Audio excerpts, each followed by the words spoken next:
was looking for a school that was doing more than just teaching reading and writing. I was looking for a school that was involving all of their faculties. I wanted to have them be immersed in music and art and not have those things be extracurricular, but it was really part of their everyday school experience.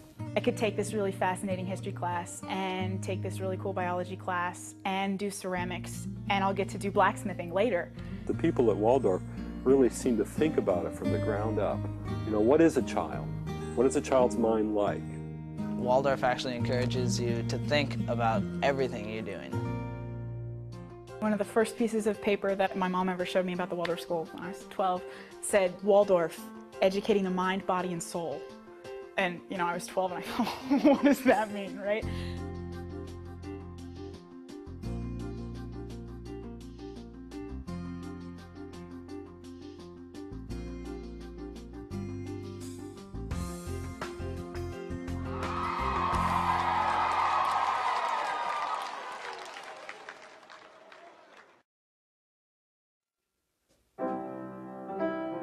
I have never encountered a more committed group of teachers. One of the things that makes a Waldorf education unique is the personal relationship that the teachers have with the children. Good morning, Garrett. He's not here. The student-teacher relationship is amazing. You become friends with your teachers. They know each student, their family background. I have wonderful teachers. I have teachers who love what they do and who love that we love to do what they do, and it's contagious. There's a real understanding that each student is a person. There's a real conscious effort, I think, to make class interesting. Teachers really try and personalize their lessons. Here we've got a classroom in which we have material that we need to cover in main lesson, but then we want to turn that into an activity, a learning activity, and a physical activity whenever we can.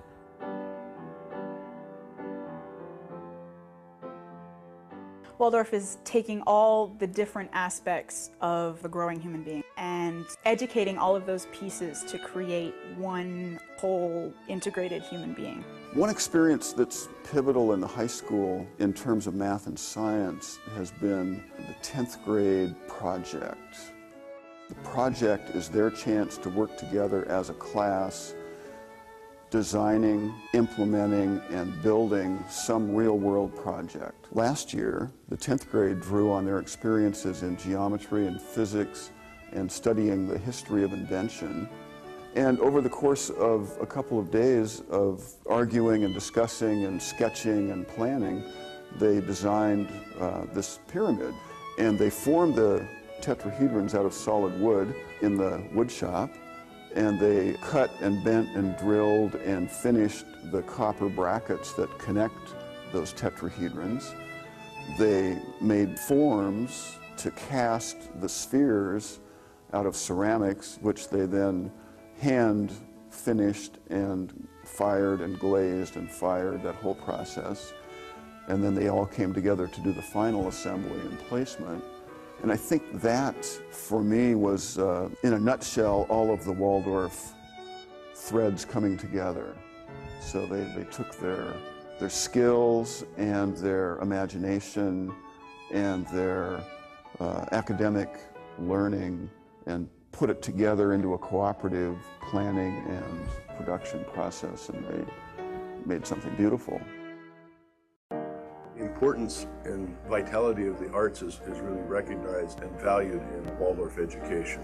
The involvement in all kinds of arts is not something exceptional, but is something one normally does, leads to a great fluency in thinking and creativity. I had no idea about the whole range and the value of applied arts, both the knitting and the woodworking and of course all of the movement.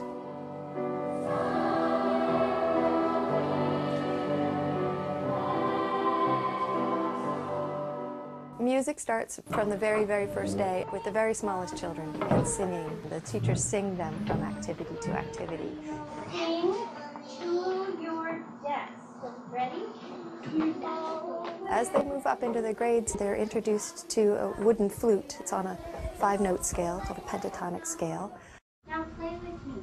Ready, steady, go.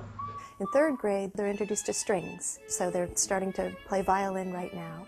And they begin to start in 4th grade to see more about notes on the paper and how they correspond to the strings. And they're able, by 6th grade, then to say, no, I don't want to do strings anymore. I want to try a band instrument, like the flute or clarinet.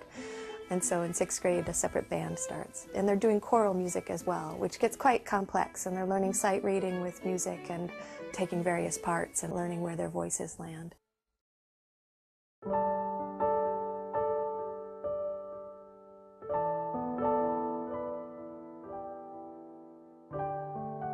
Drama in kindergarten is not a separate activity, it's just part of the student's creative play. Young children live out of imitation, and they will imitate all aspects of the adults around them.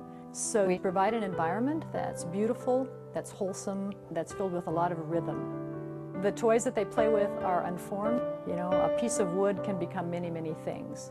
So most of the toys in the kindergarten are open-ended in their imaginative capacities.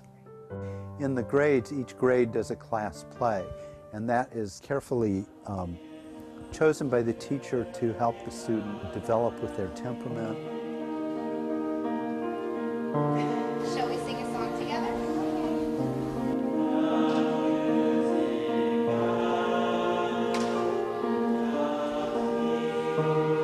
So they do that all the way through 8th grade.